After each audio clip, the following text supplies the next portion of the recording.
Di sebuah desa yang tersembunyi di antara perbukitan berkabut dan hamparan sawah menghijau, hiduplah seorang wanita yang kehadirannya selalu menjadi perbincangan. Namanya Ratna Mayangsari, seorang janda muda berambut pirang keemasan, warna yang tak biasa dimiliki oleh perempuan lokal. Rambutnya tergerai halus, berkilau saat terkena cahaya mentari, seperti helai-helai benang emas yang menyihir pandangan siapapun yang lewat. Usianya tak pernah pasti.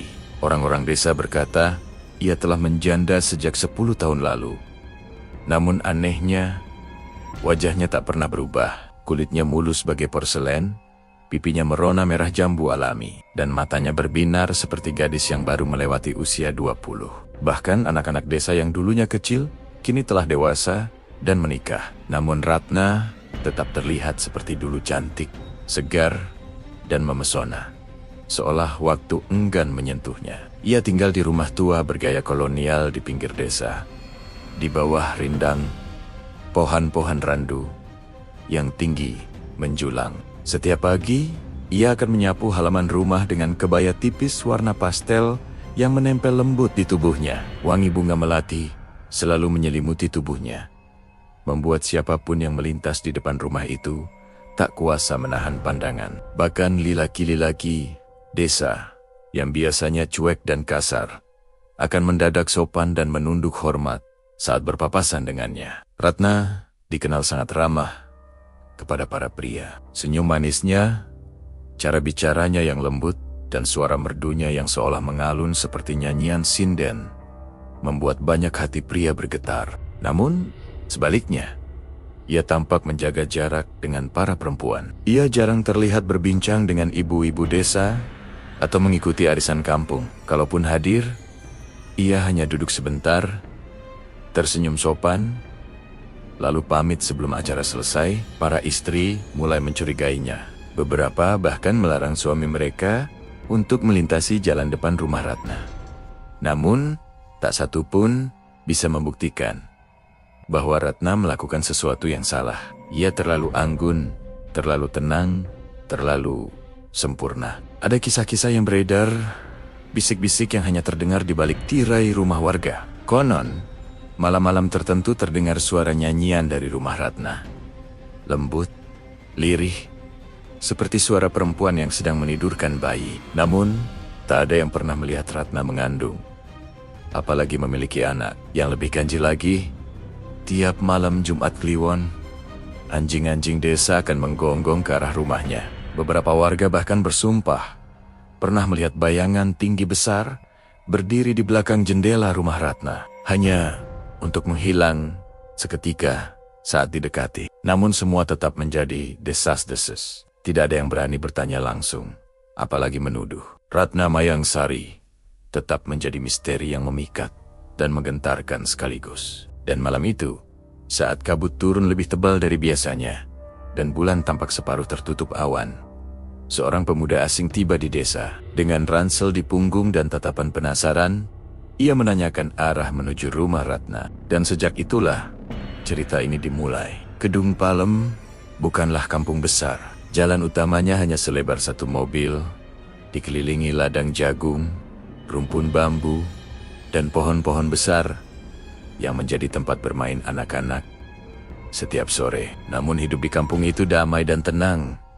Nyaris tak pernah terjadi sesuatu yang menggemparkan. Sampai akhirnya datang seorang perempuan yang seolah mengguncang keseimbangan yang telah lama dijaga. Namanya Ratmi, seorang janda muda yang datang dari kota dengan hanya satu koper besar, satu radio tua, dan secarik surat warisan dari almarhum neneknya. Rumah peninggalan sang nenek berdiri di pinggir kampung, tua dan kusam, sudah lama tak berpenghuni. Namun dalam waktu kurang dari sepekan, sejak Ratmi menempatinya, rumah itu berubah. Genteng-genteng bocor yang bertahun-tahun dibiarkan mendecit oleh angin mendadak diganti. Halaman yang penuh semak dan ilalang tiba-tiba bersih dan rapi.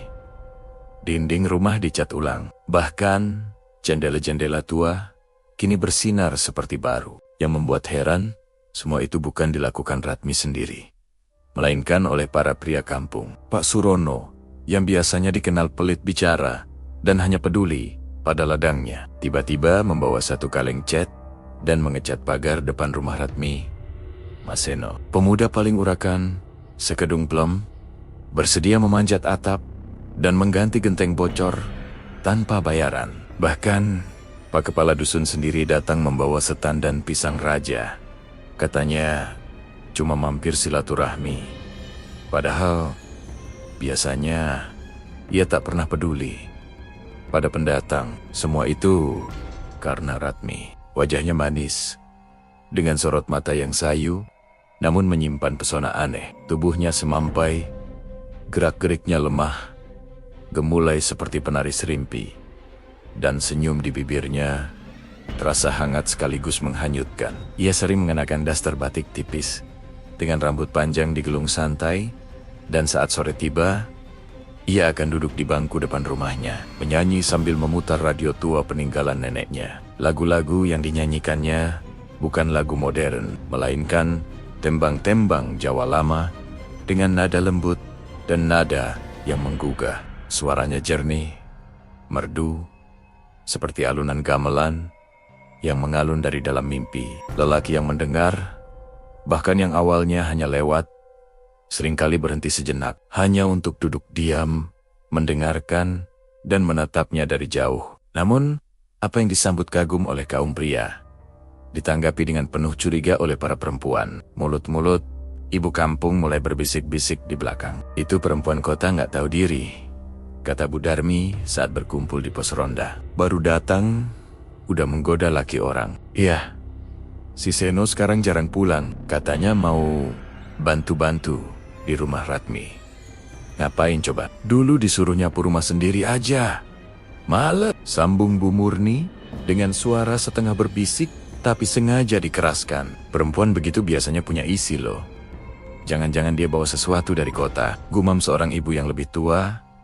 Matanya melirik ke arah rumah Ratmi dari kejauhan. Hari demi hari, aroma ketidaksukaan itu makin mengental. Beberapa ibu yang dulu menyapa, kini hanya lewat dengan pandangan dingin.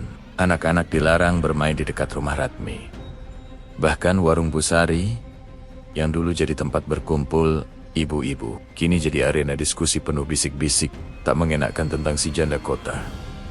Namun Ratmi tampak tak terganggu. Ia tetap menyanyi setiap sore, tetap tersenyum pada siapapun yang lewat. Dan anehnya, makin besar kebencian para ibu, makin banyak pria kampung yang mendekat. Seolah-olah Ratmi memancarkan daya tarik yang tak terlihat, tapi begitu kuat. Dan pada malam Jumat itu, suara nyanyiannya terdengar berbeda.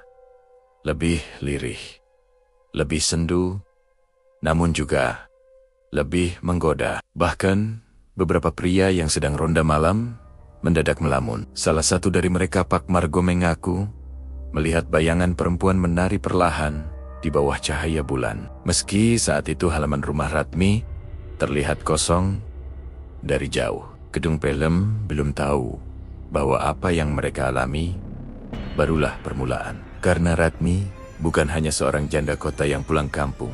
Namun ada satu hal yang membuat warga makin gelisah, sesuatu yang tak bisa dijelaskan secara logika, tapi terlalu sering terjadi untuk dianggap kebetulan. Setiap malam Jumat, tanpa pernah absen, kampung Kedung Palem diselimuti oleh bau yang aneh namun memikat. Bau harum menyengat menyeruak dari arah rumah Ratmi. Campuran antara bunga melati yang baru mekar, dupa wangi yang biasa dipakai dalam upacara, dan sedikit aroma manis yang tak dikenal. Wewangian itu begitu kuat, hingga bisa tercium dari jarak puluhan meter. Pak Parno, yang rumahnya berada 2 gang dari rumah Ratmi, mengaku baunya sampai ke dalam kamarnya, membuat istrinya terbangun tengah malam. Wangi banget, tapi bikin merinding. Katanya suatu pagi, wajahnya pucat dan tak tenang. Beberapa warga sempat curiga, mungkin Ratmi sedang melakukan ritual lenta untuk apa. Tapi tak ada yang benar-benar berani mengintip atau datang ke rumahnya malam-malam. Pintu selalu tertutup rapat, jendela tertutup tirai tebal, dan tak pernah terdengar suara selain nyanyiannya di sore hari. Namun, malam Jumat Kliwon kemarin, Pak Karto yang pulang dari ladang lebih larut dari biasanya mengaku melihat nyala cahaya temaram dari dalam rumah. Ratmi, warna cahaya itu bukan kuning lampu minyak atau putih lampu listrik, tapi kebiruan berpendar seperti nyala api yang tak biasa. Yang lebih mengejutkan, dari balik jendela, ia mengaku melihat sosok perempuan berdiri menghadap cermin besar. Bukan Ratmi, katanya. Perempuan itu tampak lebih tua, mengenakan kemben merah darah dan menyisir rambut panjangnya dengan sisir emas. Tak lama kemudian, bayangan itu memudar seolah tak pernah ada. Aku enggak ngimpi, aku enggak mabuk, kata Pak Karto keesokan harinya saat dicegat warga di warung. Tapi yang kulihat malam itu bukan manusia biasa. Kabar itu menyebar cepat. Makin banyak warga yang kini tak hanya membenci, tapi juga takut. Tak ada yang berani lagi lewat depan rumah Ratmi selepas maghrib. Jalan pintas yang biasanya dilewati anak-anak disepi. Bahkan pohon-pohon bambu di sekitar rumahnya kini dianggap angker. Namun Ratmi tetap hidup seperti biasa, seolah tak mendengar bisik-bisik, tak melihat pandangan sinis, dan tak peduli pada ketakutan yang makin tumbuh di kampung itu. Sampai suatu malam Jumat berikutnya, suara nyanyiannya tidak terdengar. Tapi baunya justru lebih kuat dari biasanya. Bahkan membuat seorang bocah tetangga menangis tanpa sebab dan demam tinggi keesokan paginya. Apa yang sebenarnya dilakukan Ratmi setiap malam Jumat? Desas-desus tentang Ratmi tak membuat para lelaki kapok mendekatinya. Justru semakin aneh gosip yang beredar, semakin besar daya tariknya. Seolah ada sesuatu dalam diri perempuan itu yang mampu menyingkirkan logika, membungkam kewarasan, dan menanamkan hasrat dalam-dalam ke lubuk hati pria manapun yang menatapnya terlalu lama. Dan itulah yang terjadi pada Pak Darto, seorang duda kaya, pensiunan camat dari kota kecamatan sebelah, yang kembali ke kampung untuk menikmati sisa hidupnya dalam tenang. Rumahnya besar dan rapi, berada di ujung jalan, dikelilingi pagar tembok tinggi dan kebun bunga yang tertata. Ia terkenal sebagai orang yang bijak dan tegas, nyaris tak pernah terlibat urusan remetema kampung. Namun semua itu berubah saat ia bertemu Ratmi. Awalnya hanya kunjungan sopan, Pak Darto membawa setoples jenang kudus dan sebungkus teh melati, katanya untuk menyambut warga baru. Tapi dari sanalah semuanya mulai bergulir. Kunjungan itu menjadi sering. Hadiah-hadiah kecil terus berdatangan. Dan tidak lama kemudian, Ratmi terlihat sering duduk di teras rumah Pak Darto, menyesap teh sambil tersenyum tenang. Warga heboh. Tidak sedikit yang mencibir, ada juga yang menggeleng pasrah. Tapi siapa yang bisa mencegah? Tak lama, terdengar kabar resmi. Pak Darto akan menikahi Ratmi. Pernikahan mereka berlangsung sederhana, hanya mengundang beberapa kerabat dekat dan tokoh kampung. Ratmi tampak sangat cantik dalam balutan kebaya putih gading, dengan sanggul kecil dan riasan lembut. Ia tampak seperti perawan suci yang akan menjemput cinta sejatinya. Pak Darto, meski usianya jauh di atas Ratmi, tampak bangga dan bahagia. Senyum di wajahnya tak pernah surut hari itu. Namun, kebahagiaan itu tak bertahan lama. Belum genap 2 bulan setelah pernikahan, kabar mengejutkan menyebar seperti angin. Pak Darto jatuh sakit. Bukan sakit biasa. Tubuhnya menggigil hebat setiap malam. Demam tinggi tanpa henti. Dan kulitnya perlahan menghitam seperti terbakar dari dalam. Tak ada luka, tak ada penyebab jelas. Dokter desa angkat tangan. Bahkan dukun kampung pun bungkam saat melihat tubuh Pak Darto yang kini seperti arang hidup. Ia meninggal pada malam Jumat dalam kondisi mengenaskan. Tubuhnya kaku dan hangus. Mata terbuka lebar menatap langit-langit.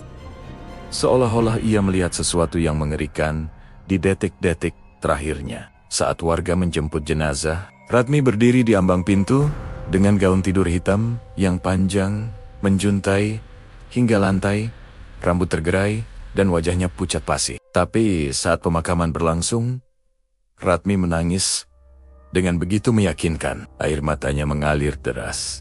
Ia meratap sambil memeluk foto pernikahan mereka. Darto, Darto, jangan tinggalkan aku. Suaranya pika-pika, penuh kesedihan. seolah benar-benar kehilangan cinta sejatinya. Beberapa warga terdiam. Ada yang mulai merasa bersalah, telah menuduhnya yang bukan-bukan. Tapi di balik tatapan iba, tak semua orang percaya. Bu Marni, istri RT, membisikkan sesuatu pada tetangganya saat melihat Ratmi menangis.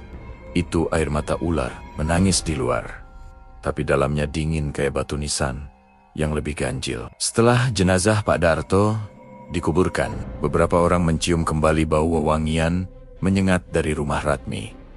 Kali ini lebih kuat, lebih tajam, dan bertahan lebih lama. Bahkan beberapa warga mengaku bermimpi aneh malam itu. Bertemu Pak Darto, berdiri di tengah kebun bunga, tubuhnya gosong, tapi matanya menatap sayu, sambil menunjuk ke arah rumah istrinya. Keesokan paginya, beberapa bunga di makam Pak Darto terlihat layu tak wajar.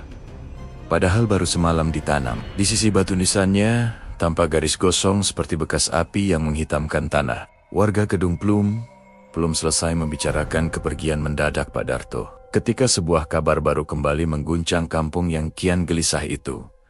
Ratmi menikah lagi. Kali ini dengan seorang pria yang jauh lebih muda, Mas Reja.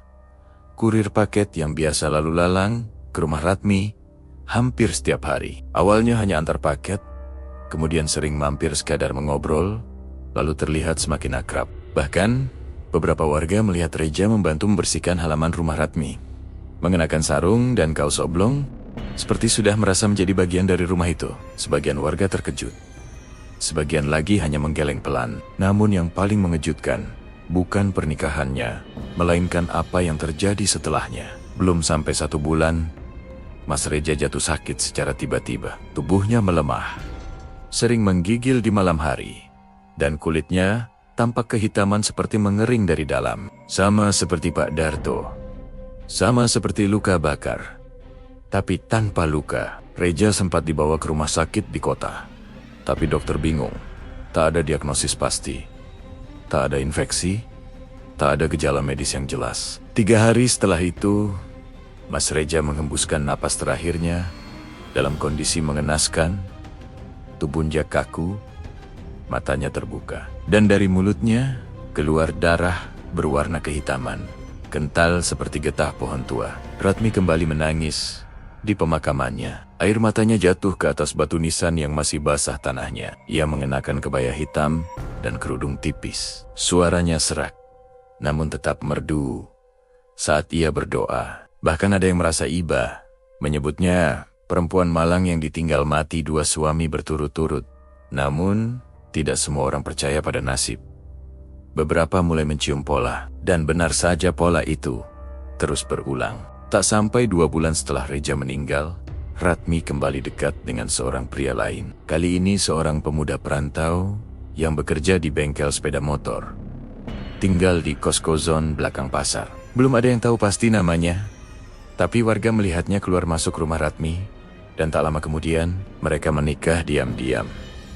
Tak sampai sebulan, ia pun jatuh sakit. Tubuhnya menghitam, nyawanya melayang. Waktu berjalan, dan kematian para suami Ratmi mulai dianggap sebagai hal biasa di Kedung Pelem.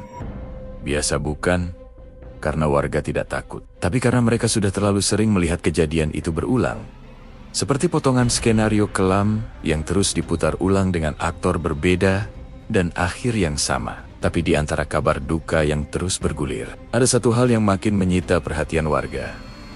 Ratmi tidak pernah tampak berduka. Ia tidak pernah tampak murung terlalu lama. Tak pernah mengurung diri di rumah. Tak pernah menampakkan wajah sembab karena menangis berhari-hari seperti janda pada umumnya. Bahkan, tak ada masa berkabung, paling lama seminggu. Dan setelah itu, Ratmi kembali seperti sedia kala.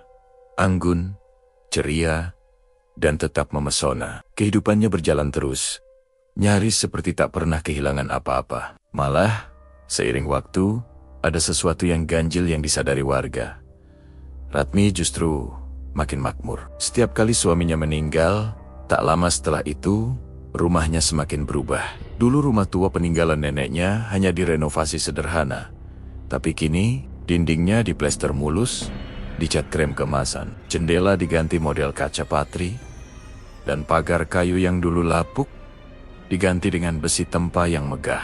Bahkan selang 2 minggu setelah kematian suami keempatnya, Ratmi membeli sebuah mobil SUV hitam metalik yang konon dibayar tunai. Bukan hanya itu, pakaian Ratmi pun makin elegan. Kebaya dari bahan mahal, selendang halus bermotif rumit, perhiasan kecil tapi berkilau di telinga dan jemarinya. Ia tak pernah berdandan mencolok, tapi justru kesan itulah yang membuatnya terlihat semakin misterius dan memikat. Dan seperti biasa, pria-pria terus datang. Tidak hanya warga kampung, tapi juga dari luar desa, bahkan ada yang datang dari kota, naik mobil, membawa buah tangan, bunga, bahkan kalung emas. Ada yang bilang mereka kenalan lama. Ada yang bilang mereka tergoda karena melihat Ratmi di pasar. Atau bahkan hanya lewat mendengar nyanyiannya yang mengalun setiap sore. Tapi satu hal yang pasti, Ratmi tak pernah menolak tamu pria. Mereka datang, dan lama-lama selalu ada yang jadi lebih dari sekadar tamu. Dan semua tahu kemana arah cerita itu akan bermuara. Bu Lestari, janda tua yang tinggal di ujung gang dan sering memperhatikan rumah Ratmi dari celah jendela biliknya, pernah berkata pelan pada cucunya, "Ratmi itu bukan orang sembarangan, Le. Cantiknya nggak luntur-luntur, duitnya nggak habis-habis. Tapi suaminya kok malah kayak tumbal, satu-satu mati gosong. Tapi dia selalu tambah cantik, tambah kaya." Cucunya hanya mengangguk. Tapi sejak hari itu, anak-anak kecil di kampung mulai bermain sambil menyanyikan lagu aneh. Janda pirang, rambutnya panjang. Suaminya satu-satu hilang. Malam Jumat rumahnya terang, bau melati, tubuh jadi arang. Lagu itu membuat resah para orang tua, tapi siapa yang bisa melarang mulut boka-boka yang menirukan apa yang mereka dengar dan lihat? Ratmi sendiri tampak tak peduli. Ia tetap menebar senyum lembut kepada siapa saja yang menyapanya. Tapi ia tak pernah terlalu dekat dengan perempuan lain. Dan para istri di kampung itu tahu, senyum Ratmi hanya untuk lelaki. Kini, ia dijuluki warga sebagai janda pirang kaya. Julukan yang terdengar seperti pujian, tapi penuh racun di baliknya. Namun yang lebih menakutkan adalah tidak ada yang bisa menyentuhnya.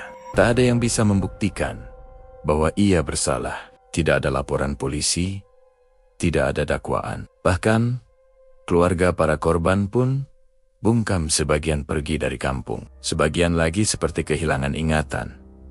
Tak pernah mau bicara soal Ratmi. Dan yang membuat bulu kuduk warga berdiri, Ratmi tampak makin muda. Wajahnya kian halus, matanya berbinar segar, tubuhnya ramping dan berisi seolah tak pernah dimakan waktu. Tidak semua orang di Kedung Plem bisa diam saja melihat kematian datang satu persatu tanpa sebab yang jelas. Salah satunya adalah Bu Lastri, istri sah dari Pak Darto yang dulu telah lama berpisah, tapi masih menyimpan dendam lama dan naluri tajam. Selama ini ia hanya diam, tak mau mencampuri. Namun, ketika mendengar kabar bahwa Ratmi telah menikah dan suami-suaminya mati satu persatu dalam cara yang sama, Bu Lastri tak bisa lagi membendung curiganya. "Aku tahu Darto bukan mati karena sakit," gumamnya suatu malam pada adik perempuannya, Wagini, yang tinggal di dusun sebelah. "Aku sudah lama curiga. Perempuan itu bukan manusia biasa."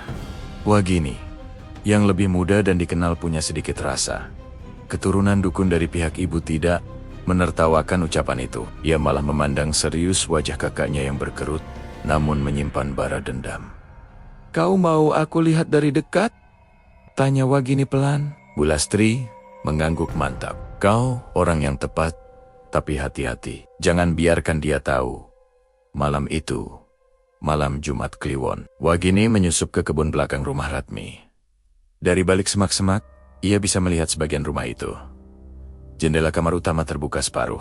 Tirai putih melambai pelan, diterpa angin dingin yang anehnya beraroma dupa dan melati. Wagini menahan napas, lalu menggeser sedikit semak. Ia menajamkan pandangannya, dan disitulah ia melihat sesuatu yang tidak biasa. Ratmi berdiri di depan cermin besar, Rambutnya terurai panjang, mengenakan kebaya tipis warna abu-abu yang nyaris tembus cahaya. Tangannya menggenggam dupa yang menyala. Asapnya miliak-liuk seperti ular. Naik ke atas, lalu memutar. Tidak ke langit-langit, tapi berkumpul di tengah udara, seperti membentuk wajah samar. Ia bicara sendiri. Suaranya lirih, pelan, seperti sedang mengaji mantra. Lidahnya melafalkan kata-kata yang asing. Tidak seperti bahasa Jawa biasa. Sesekali tubuhnya bergetar kecil. Wagini nyaris menjauh karena merasa ngeri. Tapi ia tetap bertahan. Matanya tak bisa lepas dari sosok Ratmi. Di sudut kamar, ada lingkaran hitam di lantai seperti bekas bakaran atau arang yang membentuk pola aneh. Di tengah lingkaran itu, ada kendi kecil, bunga kenanga berserakan, dan potongan rambut yang Wagini tahu bukan milik perempuan. Potongan rambut lelaki. Ratmi duduk bersila di dalam lingkaran itu. Ia menaruh dupa di samping kendi, lalu mengangkat sehelai kain kafan kecil dan menciumnya dalam-dalam. Kemudian ia berkata dengan suara yang bukan miliknya. Suaranya berat, dalam, seolah ada dua lapis suara keluar bersamaan.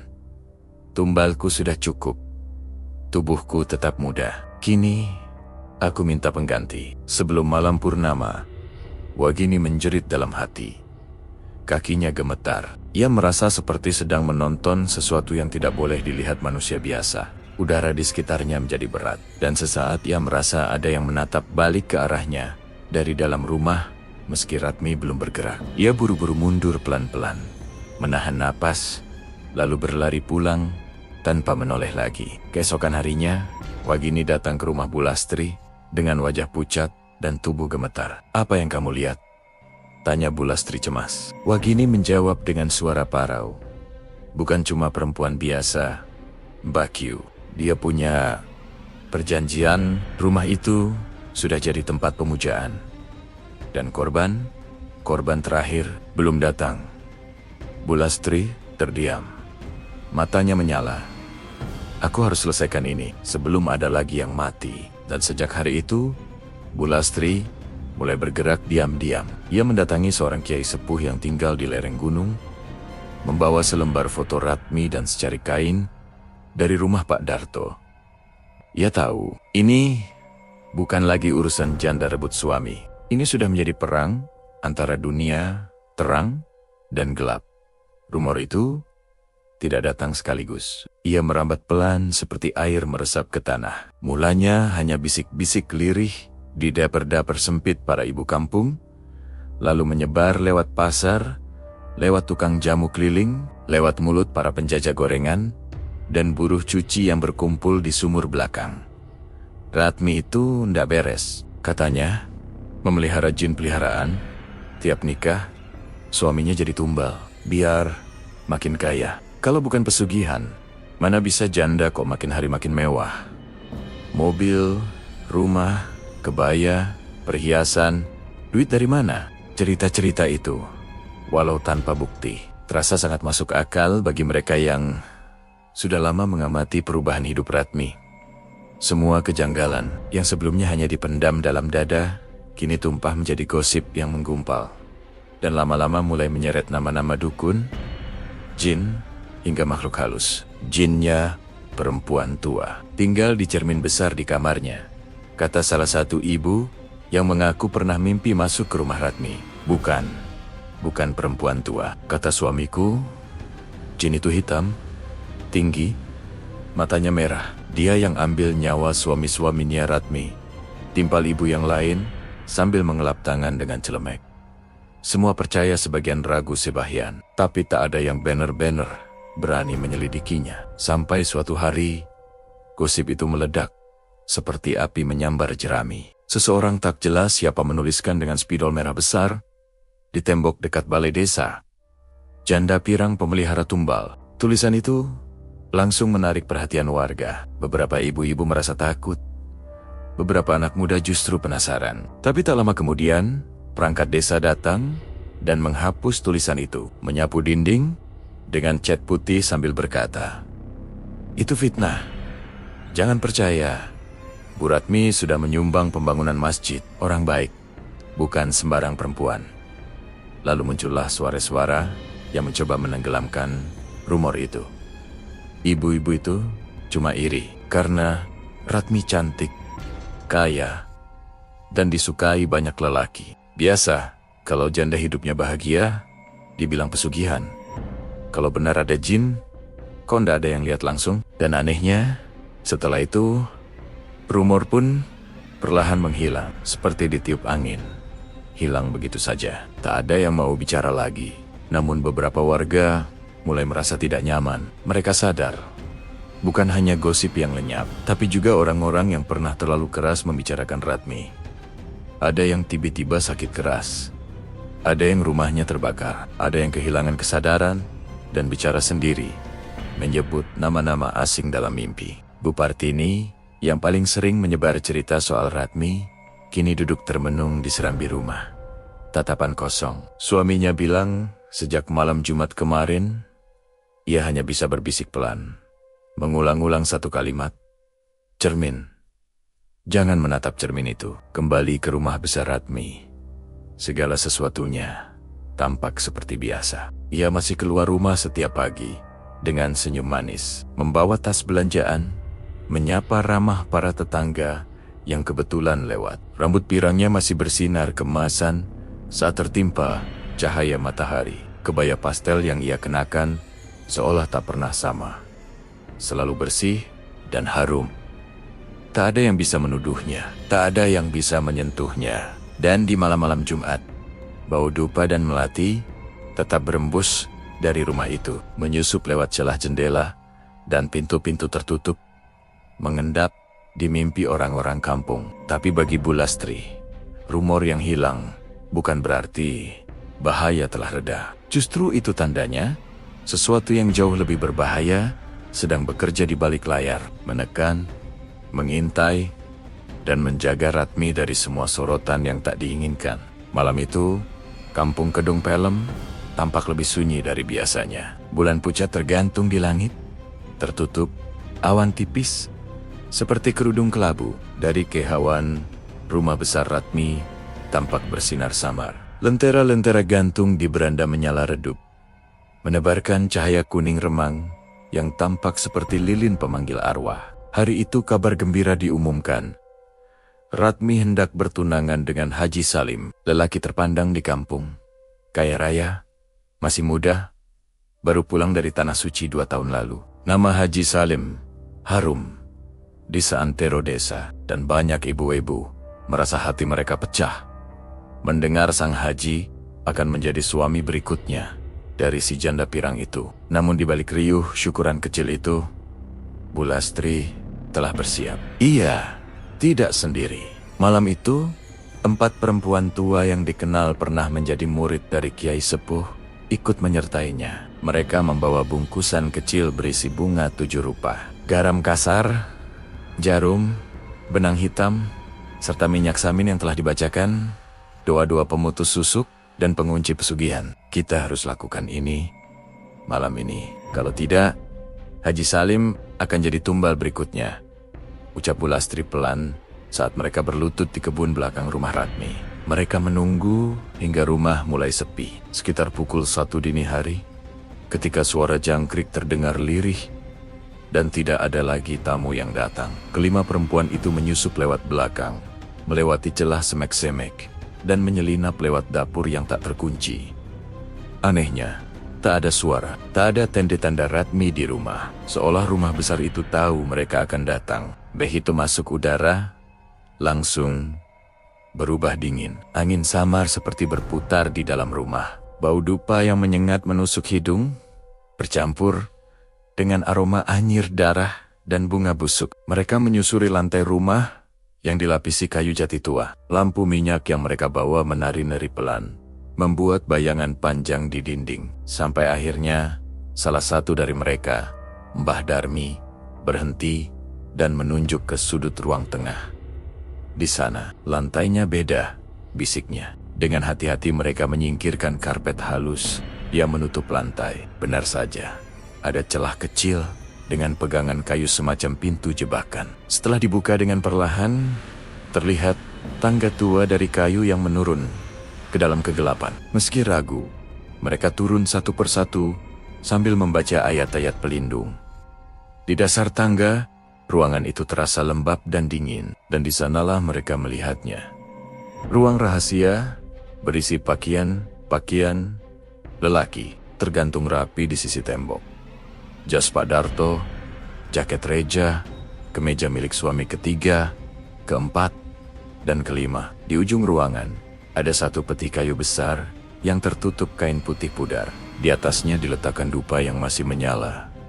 Meski tak ada siapa-siapa yang menyalakan malam itu. Dengan tangan gemetar, Bu Lastri membuka penutup peti. Seketika, semua perempuan itu mundur ngeri. Di dalam peti, ada kepala kambing yang matanya terbuka lebar.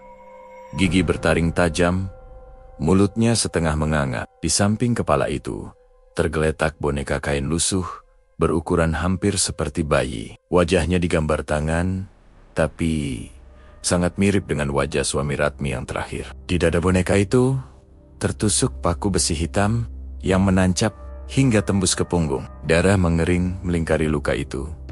Dan dari sela-sela paku, muncul rambut manusia asli. Bu Lastri menahan mual. Namun sebelum sempat berkata apa-apa, suara dari atas tangga membuat mereka semua kaku membeku.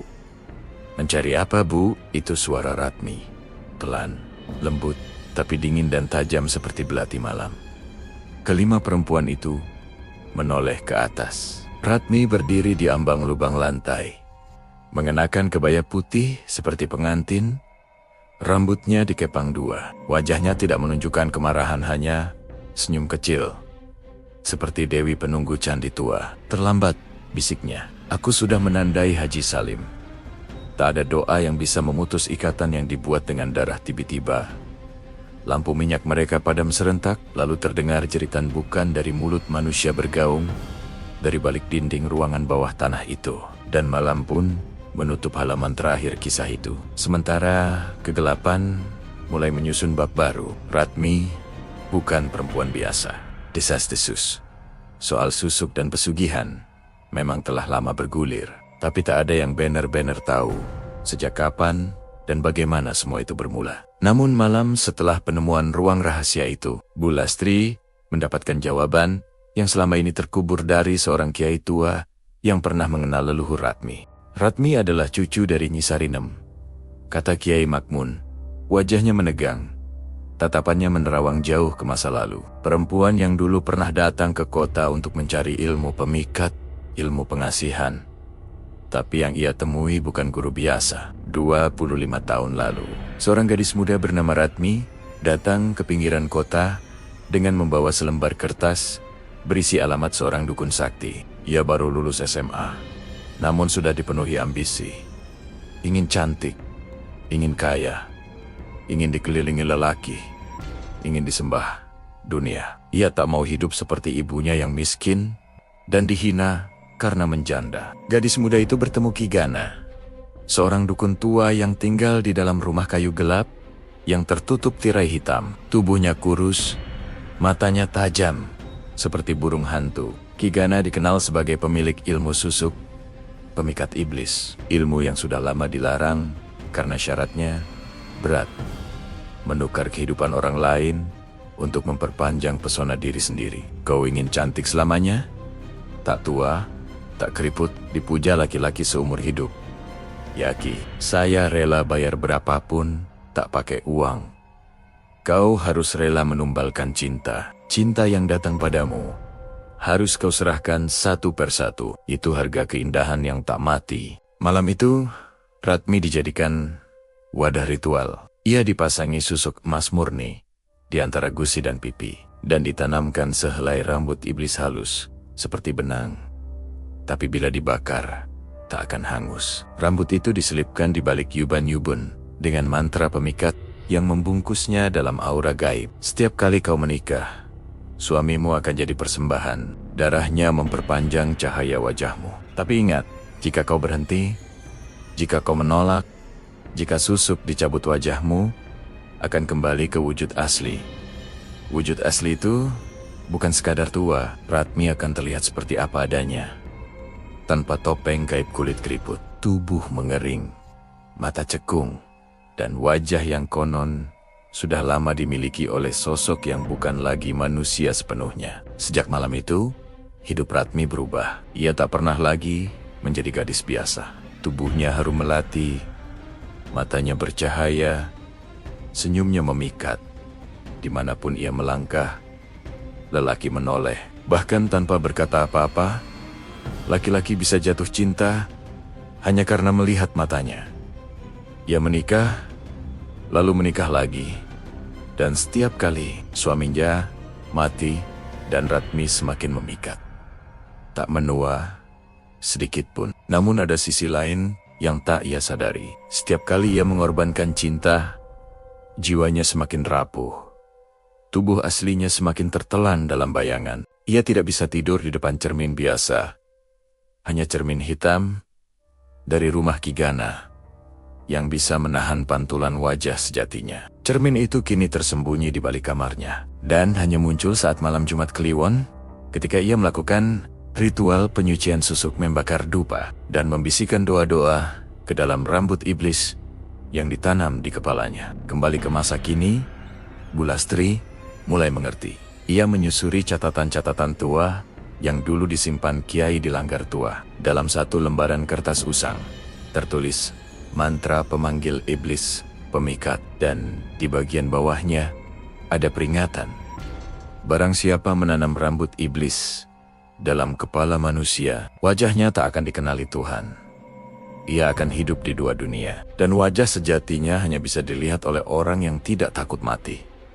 Kini jelas, bagi Bulastri, Ratmi bukan hanya janda biasa, bukan hanya pemikat. Ia telah menjadi perantara antara pesona dan kematian. Dan jika dibiarkan, Haji Salim hanya akan menjadi korban berikutnya. Tumbal keenam, karena keindahan palsu harus terus diberi makan. Malam itu langit di atas kampung Kedung Pelem tak tampak seperti biasanya. Awan menggantung rendah, menyembunyikan cahaya bulan. Angin dingin meniup daun-daun pisang hingga menimbulkan suara seperti desisan ular lapar. Di langgar kecil belakang rumah Bulastri, ritual pemutusan susuk dimulai, dipimpin oleh Kiai Makmun, seorang ulama sepuh yang telah uzur, namun masih menyimpan ilmu warisan gurunya. Malam itu mereka bersiap menyudahi kutukan Ratmi. Di hadapan mereka, 5 benda utama diletakkan di atas tikar pandan. Pertama, cermin hitam berbingkai kayu jati. Tu, guci tanah liat berisi air doa ketiga. Segenggam garam kasar, dan 7 paku karatan. Keempat, rambut dan potongan pakaian dari suami-suami korban. Kelima, sebilah pisau pusaka berbalut kain kafan malam ini. Wajah aslinya akan terlihat. Bila susuk tercabut paksa, tubuhnya akan menolak. Ia akan terbakar oleh api janjinya sendiri, ujar Kiai Makmun. Suaranya berat, seperti mengandung beban puluhan tahun. Sementara itu di rumah besar Ratmi, ia tengah berdandan di depan cermin besar hitam miliknya. Kebaya tipis warna pastel membalut tubuhnya yang anggun, rambut pirangnya ditata rapi. Malam itu, ia akan mempersiapkan acara lamaran resmi dengan Haji Salim. Namun tiba-tiba, kaca cermin retak. Ratmi terdiam. Retakan itu tidak biasa. Ia tahu tanda itu. Susuknya mulai terguncang. Dari kehauan, ia mendengar bunyi gemuruh, seperti suara tanah yang menolak pengkhianat. Dan saat itu juga, buhul pertama di tubuhnya mulai terbakar. Ratmi jatuh berlutut. Tangan memegangi kepala, dan dari balik kulit kepalanya, asap tipis keluar, seperti uap dari air mendidih. Ia berteriak jeritan tinggi yang membuat burung-burung hantu berhamburan dari pohon. Tidak, satu demi satu rambut pirangnya rontok, seperti rumput kering tersapu angin dalam waktu detik-detik. Rambut emas yang selalu ia banggakan itu berubah menjadi gumpalan abu yang berterbangan di lantai. Kulit wajahnya yang halus mengerut cepat seperti kain basah yang dijemur di tengah api. Lehernya menghitam, tangannya mengejang. Gusi tempat susuk emas ditanam berdarah, dan potongan logam kecil terdorong keluar, menyembur dengan darah hitam pekat. Dari mata hitamnya, mulai menyembul warna putih kelabu. Seperti mata orang buta, tapi matanya masih terbuka lebar. Melotot penuh amarah dan ketakutan, seolah jiwanya sedang melihat sesuatu yang tak bisa dijelaskan manusia. Tubuhnya kini berubah menjadi sosok yang mengerikan. Tubuh membungkuk, kurus kering, kulit legam penuh retakan, seperti tanah mati, dan wajah wajah itu bukan lagi wajah manusia. Wajahnya adalah perpaduan antara nenek tua keriput, iblis yang tersiksa, dan wanita putus asa yang kehilangan jati diri. Giginya memanjang, tidak rapi seperti vampir, tapi seperti tengkorak yang membusuk di bawah tanah. Lidahnya menjulur, kelam, menjijikkan. Di luar, suara ledakan halus terdengar dari langgar. Ritual telah selesai. Susuknya diputus, rambut iblis dicabut dari akar kegelapan. Tapi semua belum usai. Dengan tubuh remuk, tulang-tulang patah, dan kulit terkelupas, Ratmi merangkak keluar dari kamarnya. Setiap gerakannya meninggalkan jejak merah pekat dan abu yang menghitamkan lantai kayu tua. Bau hangus dan darah menguar, menyatu dalam keheningan malam yang mencekam. Rumah yang dulu dipenuhi harum bunga melati, kini berubah menjadi lorong kematian yang senyap dan menyeramkan. Di luar, hanya satu lentera terakhir yang masih menyala redup di halaman depan. Bergetar pelan diterpa angin dini hari yang dingin. Haji Salim, lelaki tua yang datang malam itu dengan hati berbunga, hendak menyampaikan mahar lamaran yang telah lama dirancang, berdiri terpaku di ambang gerbang rumah. Matanya membelalak melihat sosok yang merangkak ke arahnya. Bukan wanita anggun yang ia kenal, bukan Ratmi dengan senyum lembut dan suara yang menyejukkan hati. Di depannya kini berdiri, atau lebih tepatnya merayap, sesosok makhluk. Tubuhnya hangus, mata merah, bibir pecah-pecah, dan suaranya desisan serak dari tenggorokan yang tak lagi manusia. "Ratmi?" Suara Haji Salim lirih, hampir tak terdengar, seperti tak percaya dengan apa yang dilihatnya. Makhluk itu menoleh, memperlihatkan wajah yang setengah meleleh. Dagingnya tergantung dan berasap. "Bukan Ratmi, itu hanya sisa dari perempuan yang pernah cantik, sisa dari perjanjian yang kini ditagih, dosa lama yang tak dibayar lunas, kutukan yang akhirnya mencapai puncaknya." Ratmi mencoba mendekat, menyeret kakinya yang sudah tak utuh, tapi setiap langkah justru menyiksa dirinya sendiri. Tubuhnya mulai terbakar. Dari dalam, dari pori-porinya, asap pekat keluar, seperti arang yang disulut dari inti tubuh. Kulitnya mengelupas seperti kertas gosong tertiup angin. "Aku cantik, aku Ratmi." Suaranya terdengar lebih seperti desir angin bercampur tangisan. Kemudian ia menatap Haji Salim tajam, dan dari mulut yang penuh luka itu terdengar satu permintaan. "Kembalikan suamiku." Itulah kata terakhir yang pernah keluar dari dirinya. Tiba-tiba, suara jeritan memecah malam. Bukan jeritan manusia biasa, melainkan jeritan yang membawa dendam dari alam lain. Tubuh Ratmi ambruk di tengah pekarangan, lalu terbakar bukan oleh api dari luar, tapi oleh nyala kutukan yang selama ini tersembunyi di dalam dirinya. Api itu muncul seperti bara hidup, menyala tanpa ampun, melahap setiap inci tubuhnya, hingga yang tersisa hanyalah abu. Abu hitam berterbangan ke udara, menari dalam pusaran angin terakhir malam itu. Dan ketika angin berhenti, tak ada apa-apa lagi. Esok paginya, warga kampung berdatangan. Mereka hanya menemukan puing-puing hangus dan lantai yang kini menjadi arang. Tak ada jenazah, tak ada perabot, tak ada sisa kehidupan. Rumah Ratmi telah menjadi bekas luka di atas tanah dan aroma sangit yang aneh. Tak pernah banner-banner menghilang, meski hujan turun berhari-hari. Di tengah reruntuhan, hanya satu benda yang tersisa utuh. Sebuah cermin hitam, berdiri di sudut bekas kamar Ratmi.